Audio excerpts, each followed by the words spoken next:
Bueno, muchísimas gracias por la deferencia de invitarnos después de esta pléyade de presentaciones tan interesantes. Vamos a hablar de un problema emergente, un problema que inició relativamente hace poco en Tanzania en el año 1952, para algunos 53 para otros, y este evento muy particular pues muy rápidamente se diseminó por el continente africano, llegó al sudeste de Asia, pasó a territorios de Oceanía y llegó en un brote que inició en Kenia en el año 2004 al norte de Italia. De inmediato demostró que se movía muy rápidamente con la gente y que las posibilidades eran súper importantes. Está causado por un virus, un alfavirus, que como ustedes saben está vinculado a afecciones reumáticas y febriles, y se transmite a través de la picadura de Aedes aegypti y Aedes albopictus. El nombre tan difícil que todo el mundo intenta pronunciar bien viene del dialecto que habla la etnia Makonde, uno de los grupos étnicos que habitaban en Tanganyika, hoy Tanzania, en el momento de describirlo, en la parte sudeste, y significa aquel que se encorva, que se dobla al caminar por el intenso dolor artrálgico, el dolor en las articulaciones y la postura antiálgica que intenta causar. Y yo voy a mostrar ya una foto nacional de un paciente con esta postura un poquito más adelante. Es un evento fundamentalmente sintomático. Virgen Gómez en el Congreso de la Sociedad Dominicana de Infectología hace unas cuantas semanas señaló con muchísima propiedad en un lenguaje, en un español dominicano muy criollo, que se trata de un evento que no mata pero estropea. Hay enfermedad aguda, hay enfermedad subaguda y hay enfermedad crónica.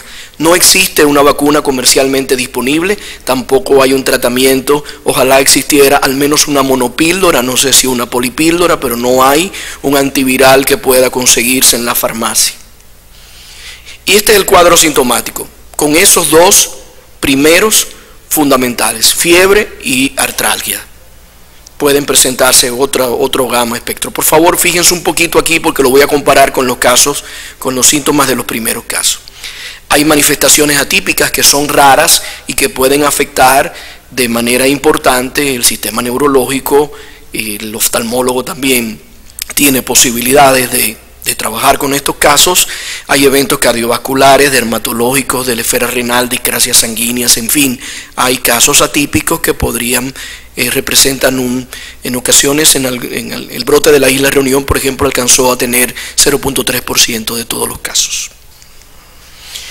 El chikungunya no puede afectar a todos, absolutamente todos somos susceptibles, nadie tiene inmunidad, se estima que deja inmunidad de por vida. Todavía no sabemos, hay mucha gente que aún está viva después de haber padecido el primer brote, y a cualquier grupo de edad, no hay raza, sexo, nacionalidad o clase social que limiten su posibilidad, porque el mosquito no tiene nada que ver con esto. Sin embargo, hay grupos de riesgo. Los neonatos, los adultos mayores tienen más propensión a desarrollar las formas más importantes de la enfermedad. Y aquellos pacientes que tienen morbilidad concomitante, pues obviamente no es lo mismo un evento en un paciente joven, sano, que un paciente con enfermedades adicionales. De estos grupos de riesgo de manera importante, los neonatos, porque la transmisión está relacionada con el periodo intraparto. Entre 4 días antes a un día posterior al desembarazo, hay un 47% de probabilidades de transmisión materno-perinatal. Y estos recién nacidos podrían desarrollar una sintomatología con fiebre, inapetencia, dolor, hasta cuadros meningoencefalíticos un poquito más complejos. Y estos síntomas podrían ocurrir 7 a 10 días después de haber iniciado. Entonces imagínense, de haber nacido. Entonces imagínense, ya esos niños no están en su casa. Es un reto para los servicios de salud. ¿Qué hacemos? Nos quedamos con ellos ingresados, le añadimos la morbilidad adicional que hay en el establecimiento. Y bueno, el diagnóstico diferencial es con dengue, fundamentalmente con dengue, y hay características que pueden hacer. Definitivamente el dolor articular es súper frecuente en chikungunya y es bastante infrecuente en dengue. Ahora, preguntarle a un niño de 1 año que si le duele el cuerpo o las articulaciones es un poco difícil, ¿verdad? El diagnóstico de laboratorio no es necesario para clasificar al paciente con esto. Es un diagnóstico fundamentalmente clínico y aunque hay pruebas, por ahí andan unas pruebas rápidas mercadeándose, lamento decirles que tienen una sensibilidad por debajo del 6%. Todas las primeras muestras que resultaron positivas de arbovirus de Fort Collins en Colorado dieron negativas a las pruebas rápidas disponibles, que ya se las hicimos antes de mandarlas, así que definitivamente no son una elección. No estoy hablando de marcas, esa misma empresa hace pruebas muy buenas para leptospirosis y para malaria. No hay un tratamiento específico, el tratamiento principal es descartar otros eventos que son mucho más severos que chikungunya y que algunos de ellos tienen tratamiento, y luego la mayoría de los casos se manejan ambulatoriamente con recomendaciones específicas, vigilancia de signos de alarma, uso de mosquiteros durante esa fase virémica y aprovechar para educación sanitaria. Cuando se presenten estos signos de alarma, pues hay que referir al paciente nuevamente a la consulta. Entonces, ¿qué ha pasado con este evento que nunca pensamos que iba a venir? Yo recuerdo una discusión hace unos años en Washington y mucha gente escéptica diciendo que no iba a venir porque en el brote que inició en Kenia en el 2004 y que tuvo un rebrote en el 2008, llegaron casos a la región de las Américas, a Canadá, a Estados Unidos, a Brasil, a Guyana Francesa y algunas islas del Caribe inglés sin que se desarrollaran casos autóctonos.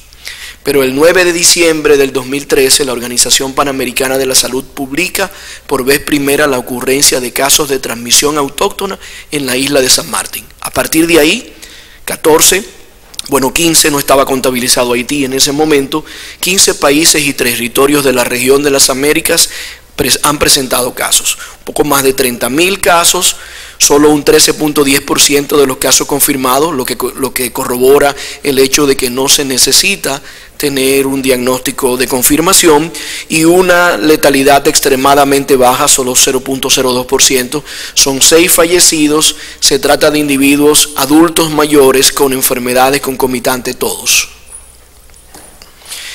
En ese escenario el país empezó a prepararse en enero del 2014 y yo fui una de las primeras víctimas de que ahora este tipo, como ha bajado la malaria, está buscando alguna cosa en la que entretenerse.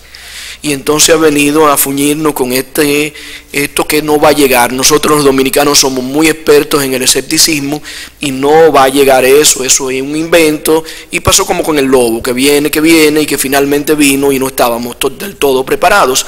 Pero habíamos lanzado este plan de preparación y respuesta frente a brotes con diversos escenarios, en 3 momentos. Uno antes de la epidemia, centrado en las labores de prevención. Uno, en el momento en que apareciera el primer caso. Hay una discusión que yo no entiendo por qué en los medios de prensa, a veces hasta en los colegas, pero es un brote, es una epidemia. Apareció algún científico que habló hasta de una pandemia nacional. Bueno, el hecho es que desde el primer caso ya teníamos una epidemia. Lo normal era que no hubiese ninguno. Entonces, ¿por qué complicarnos la vida? Después de ese primer caso, entonces el esfuerzo se centra en la atención de los casos y en la contención de los brotes, y ya habrá tiempo de hacer ciencia y de ver en qué roedor o mamífero inferior se va a quedar el virus guardado en los periodos interepidémicos. A pesar del escepticismo global y autóctono, local, criollo, la Organización Panamericana de la Salud y los Centros de Prevención y de Control de Enfermedades de los Estados Unidos prepararon este documento sabiendo que esto iba a alcanzar a la región. Y los invito, está disponible en español, está en versión electrónica, se consigue muy fácil y es asombrosamente bien escrito y una guía muy interesante para conocer de este virus y de esta enfermedad. Y está que he visto que está dentro del bulto y que se trata de una guía resumida de todo eso. Qué bueno que hay disponible estas guías resumidas para los proveedores de asistencia sanitaria con los elementos más esenciales del diagnóstico, el diagnóstico diferencial y el manejo de la enfermedad. Bueno, el 23 de febrero del año 2014, un mes después aproximadamente de que hicimos la alerta nacional y preparamos el plan de prevención, empezaron a llegar al Hospital María Paniagua del municipio de San Gregorio de Nigua unos casos extraños con fiebre y vómitos. Miren qué extraño, para nada. Dijeron que se trataba de enfermedad transmitida por alimentos y mandaron a los pacientes para su casa después de controlado y tolerada la vía oral. Pero esos pacientes unos días después volvieron con rash, con un eritema maculopapular, y entonces luego empezamos a hacer ciencia y dijimos, se trata de alergia medicamentosa a los medicamentos que les dimos a los pacientes y a los que los pacientes empezaron a tomar por su cuenta. Pero ahí terminaron de caérsele varios pelos de la cabeza a Garib porque entró el cuadro febril eruptivo y como él anda vigilando que no se mete el sarampión y que el síndrome de rubeola, a los pacientes se le tomaron muestras para dengue, sarampión y rubeola, todas negativas. Entonces terminaron cayéndoseme a mí, porque bueno, si no es dengue, si no es sarampión y no es rubeola, ¿qué cosa es? Concomitantemente, un sistema de vigilancia epidemiológica activa detectó que en ese establecimiento de salud, miren cómo los febriles empezaron a crecer. ¿Dónde apunta esto? No sé. Esto es lo normal, que cada semana alrededor de 40, entre 40, 50, 60 casos febriles por semana, y esto fue el brote de dengue del año pasado, pero miren cómo aquí el incremento es notable, bastante importante. Y a partir de ahí se condujo de inmediato, nos dañó el viaje al concierto aquí, a esta paradisíaco lugar, el concierto de Alejandro Sanz se frustró y hubo que coger para Nigua a visitar casa a casa con una definición de caso de fiebre y poliartralgia. Y ahí imagínense un centro, un establecimiento pequeño donde apenas hay 10 camas para observación, ninguna para internamiento prolongado, empezó a producirse esta aglomeración de gente. Y ahí están los síntomas de esos primeros 72 casos, muy parecidos a los que acabé de presentarles como los síntomas de la enfermedad. Y ahí entonces empezaron a preguntarme, ¿pero tú crees que de verdad sea? Digo, bueno, yo me preocuparía más si no es chikungunya, porque si no es chikungunya, ¿qué cosa será eso? Y aquí está la señora que hizo la joven que hizo el diagnóstico.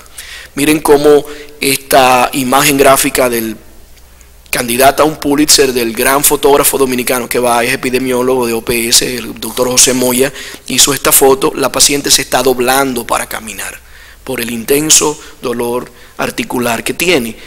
Y ya tuvimos los primeros casos de edema articular. Miren la rodilla derecha de esta paciente, bastante diferente a su rodilla izquierda.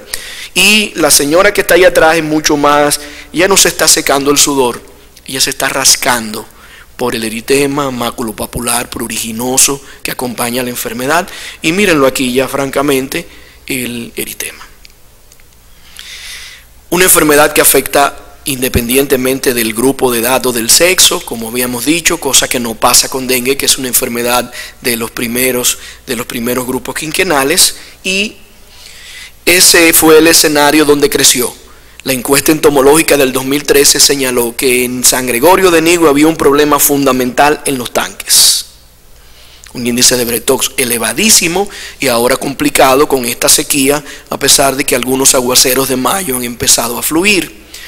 Miren entonces esta imagen que se la traje solamente para que vieran que aquí hay una zona industrial importante, aquí hay una laguna donde se depositan desechos y aquí más adelante está el puerto.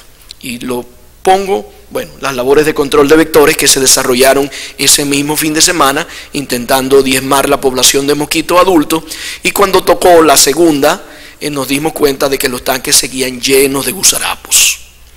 Entonces la gente no está haciendo lo que debía hacer. ¿Qué es lo que está pasando? Hubo que organizar foros comunitarios para que la gente expresara ¿qué usted cree que está pasando aquí? Y entonces la gente denominó a la enfermedad como rompehuesos. No me voy sin verte, buen nombre. Cuando se mete en una casa se afectan varios.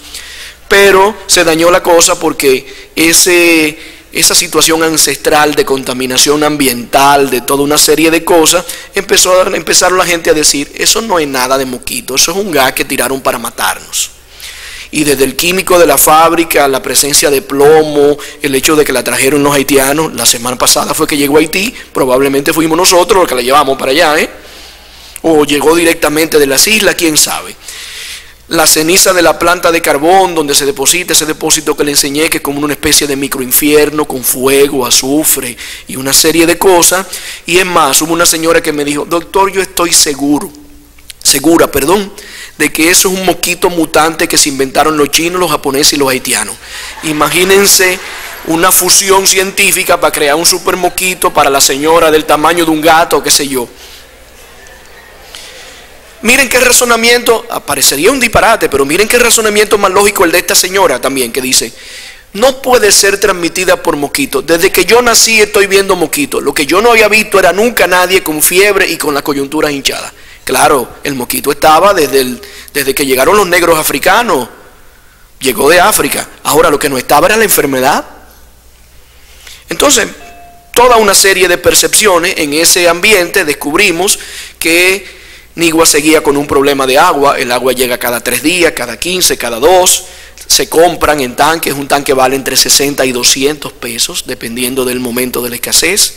Y el promedio en las localidades es de 3 a 4, en algunas localidades de 7 a 10 tanques que ya no están en el entorno de la casa, están cerca de la calle para cuando pase el camión se facilite el llenado. Y aquí se los muestro.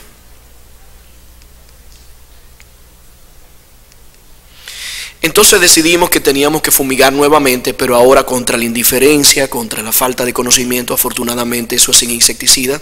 Cuando lo hacemos para calmar la población usamos diazepam en vez de insecticida, pero bueno. Y organizamos estos foros comunitarios para explicarle a la gente qué tenía que hacer. Y traje este brote porque la enseñanza insistió mucho el comité organizador y Claudia de manera en particular que yo dijera qué hacer con esto. Uno de los aprendizajes es este: fumigamos, los casos bajaron un poquito, volvieron y subieron. Fumigamos otra semana, los casos bajaron otro poco, volvieron y subieron. Y cuando la gente empezó a asimilar que el mosquito tenía que ver y que había que controlar los gusarapos que estaban en el tanque, en la franja amarilla, entonces miren como si la tendencia fue a la baja y a la sostenibilidad. Pero entonces vino Semana Santa y con ello el movimiento enorme de la gente para todos los lados, la hecatombe que se arma todos los años, independiente de las habichuelas con dulce. Y miren, con unas provincias receptivas con elevados índices de infestación, solo Santiago Rodríguez se encontraba por debajo de 3, que es el límite. A partir de 3 hay riesgo importante de enfermedades transmitidas por Aedes aegypti.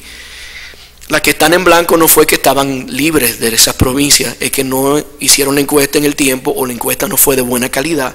En fin, todo un caldo de cultivo nacional. Aedes aegypti puede ser el ave nacional, definitivamente hay mucho más que cigua palmera. Y a pesar del esfuerzo que desplegamos en prensa para intentar controlar esto, miren cómo Cristian Hernández, uno de nuestros caricaturistas, reseñó que los mosquitos también se iban de Semana Santa a la casa de la gente que le permitiera que se criaran y se reprodujeran. Empezamos a ver esto.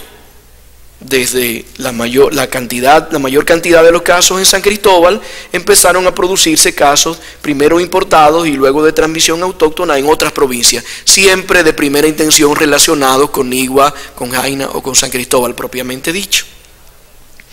Y para terminar, yo no puedo irme de aquí sin decir que la lección aprendida más importante, lo que más importantemente podemos hacer, todos, incluyendo los médicos, que también somos susceptibles, no voy a hablar del brote del roberrí, de chikungunya nosocomial, encontramos tanques en las habitaciones de los residentes, porque hay que guardar el agua para bañarse, sobre todo cuando usted le toca el turno de descanso, y los tanques los encontramos positivos. O sea que nosotros le decimos a la gente que elimine los criaderos y los criamos donde nosotros estamos y donde nos pican. Si no hay una vacuna, no hay un tratamiento monopíldora o polipíldora, la lucha tiene que ser contra el Aedes aegypti.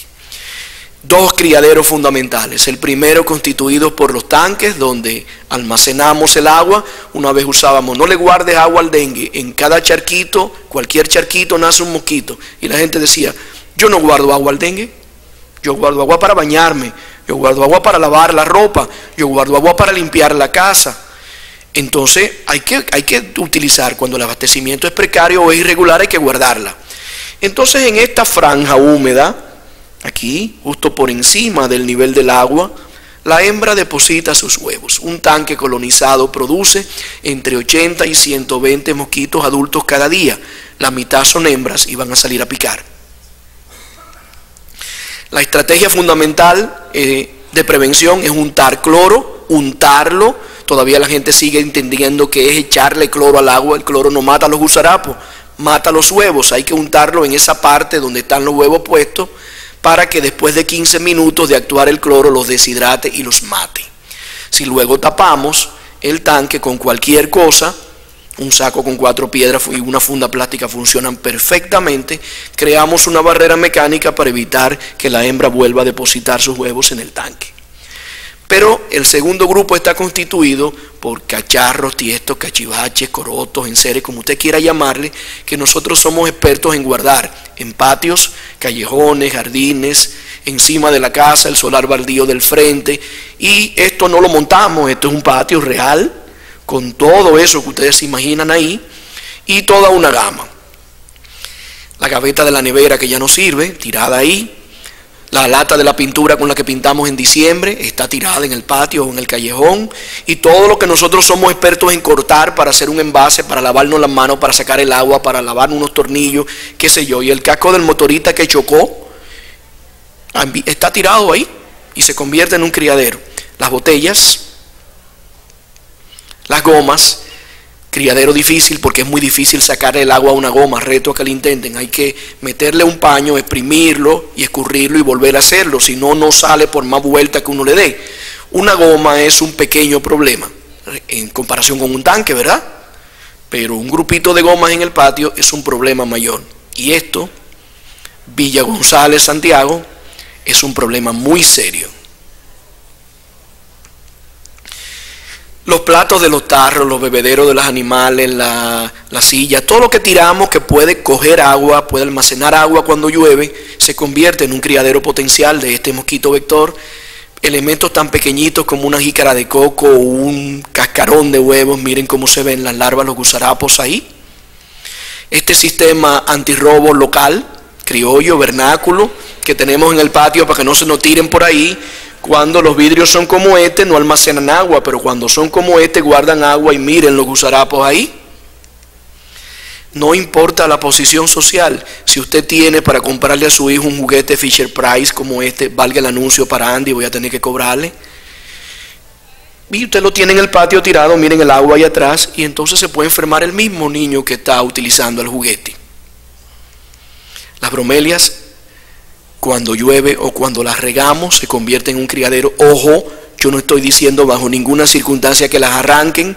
He tenido notificación de esposas que cuando han llegado han encontrado que el marido oyó a un calvo que habla por televisión diciendo que la bromelia era un problema y las cortó, y luego terminan, en vez de pacientes de ustedes, los internistas, pacientes de Ana Simó por los divorcios y ese tipo de cosas.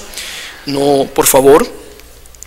Las cisternas que se hacen en las construcciones de inicio para utilizar agua, si un tanque produce entre 80 y 120 mosquitos adultos por día, ¿cuánto producirá una cisterna de este tamaño? ¿Cuántos tanques caben ahí? Es una situación bastante seria. Vista aérea del Cementerio Nacional de la Avenida Máximo Gómez, este lugar donde vamos a visitar a nuestros familiares y amigos que han partido antes que nosotros y le llevamos unas flores. No importa que hayamos comprado un tarro muy elegante en cualquiera de las tiendas por departamentos del país o hayamos improvisado uno con una lata de salsa, igual se convierte en un criadero y luego va a picar a las personas que nuevamente visiten a sus familiares y amigos en el cementerio. Y señores, miren, hasta en la religiosidad popular, este es el tarro donde están las plantas de agua. Mi suegra tiene uno, confieso que no me resisto y desde que llego allá lo primero que hago es ver la mata. Antes de ayer la encontré positiva. ¿Está? Imagínense. Y la religiosidad vernácula popular, también hemos encontrado positiva la copa de Santa Marta la Dominadora, que está en un altar colocado dentro de las viviendas. No se ha salvado eso. A todo esto no necesitamos untarle cloro, lo que necesitamos es eliminar el agua y eliminar el recipiente. Eso en buen dominicano, criollo, es descacharrizar, eliminar los cacharros. Entonces es otra cosa que podemos hacer. En este momento, donde necesitamos incrementar la medida de prevención, se fue a pique. Necesitamos ahora colocar este larvicida químico. Se llama Temefo, su nombre comercial es Abate, pasa como con la Gillette, que todas las Gillette son navajas de afeitar, todas las navajas de afeitar son Gillette. Y esto se coloca en el tanque. lo mantiene libre de gusarapos. Esto sí mata a los gusarapos por hasta 90 días. Pero es químico. Se va a hacer resistente la larva. De hecho, en Centroamérica, que se ha usado como primera línea, no podemos abusar de esto. En este momento estamos haciendo visitas casa a casa, colocando este larvicida químico en los tanques. Los insecticidas no resuelven el problema. Si en un salón grande como este colocáramos un tanque en aquella esquina, cerca de la mata, del árbol, y cuando terminemos y nos vayamos, viene el personal aquí y hace un rociado de insecticida, va a matar a una proporción de los adultos que estén volando en este momento, y resulta que Aedes aegypti no está activo en este momento. Hay una gran parte de los que pudieran existir aquí que están escondidos cerca del árbol, detrás de las bocinas, en las cortinas, en muchísimos lugares para protegerse. Entonces solamente vamos a matar a una parte. La otra parte que está en el tanque van a nacer mañana y va a haber nuevos mosquitos. Vamos a fumigar de nuevo y matamos una parte y volvemos a tener que hacerlo mañana, pasado mañana, toda la semana que viene. Y hay un riesgo enorme, la resistencia. Los insecticidas que se usan en salud pública se pueden contar con los dedos de las manos, porque tienen que ser lo suficientemente buenos para que maten el mosquito, pero lo suficientemente inocuos para que no afecten a la gente. ¿De qué serviría? Matamos todos los mosquitos, pero hay 27 doñas internas y 18 muchachitos que no sabemos qué va a pasar con ellos. Cuando lo hacemos, nosotros lo hacemos para fines de salud pública, sabemos cuándo se hace, cómo se hace, con qué periodicidad y con cuáles insecticidas. Se utilizan equipos especiales que producen la microgota que mantiene el insecticida suspendido en el aire, y eso no es cualquier cosa, cualquier bombita para la papa que se ponen unos aplicadores que no saben qué cosa están aplicando y que su herramienta de protección, su vestimenta de protección compite con cualquiera de las vedettes del patio. El apoyo de los ayuntamientos es crucial. Esta semana tuvimos una reunión con la Liga Municipal Dominicana para incrementar la limpieza en los lugares que no son de nadie, en los solares baldíos, en las áreas verdes, en los parques, en los jardines, en los cementerios, y también para que cuando le decimos a la gente que saque todos los cacharros que están en el patio, alguien se encargue de recogerlo, porque si lo dejamos afuera, lo que hemos movido es el criadero del patio adelante de la casa, si no hay una coordinación para que se recoja. Finalmente, y a modo de conclusión, se trata de una enfermedad leve pero muy sintomática que causa brotes de determinada magnitud, variable, considerable, y que con acciones sostenidas, como hemos visto en el de Nigua, podemos controlar entre 30 y 60 días después. Ya hemos iniciado casos en otras provincias del país, inicialmente con vínculo epidemiológico con San Cristóbal, y que acciones de control intensificadas aún pueden limitar su magnitud y extensión. En una semana se esperan brotes establecidos en esas provincias debido a la importación de los casos con el feriado de Semana Santa y con el feriado del Día del Trabajo, que también produjo cierta movilidad.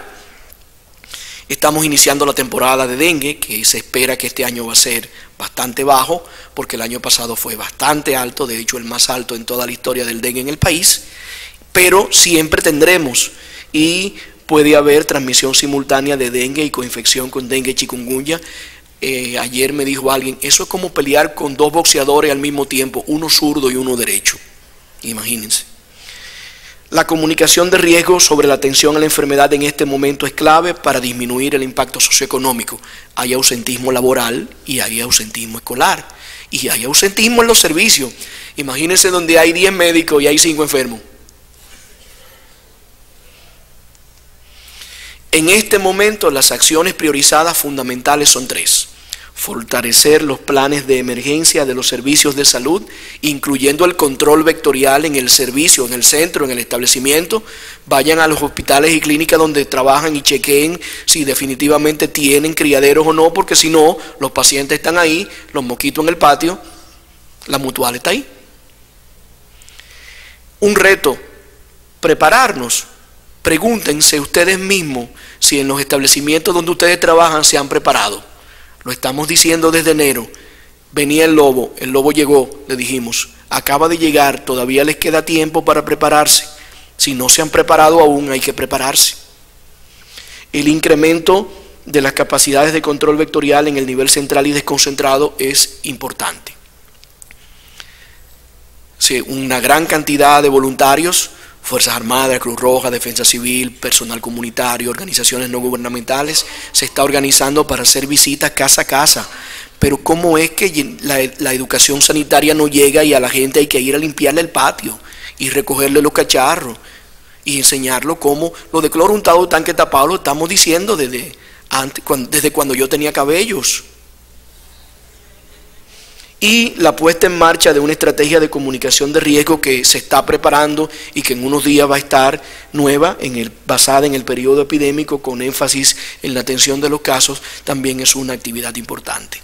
Muchísimas gracias por soportar la necesidad de ir a comer. Muchas gracias por su atención.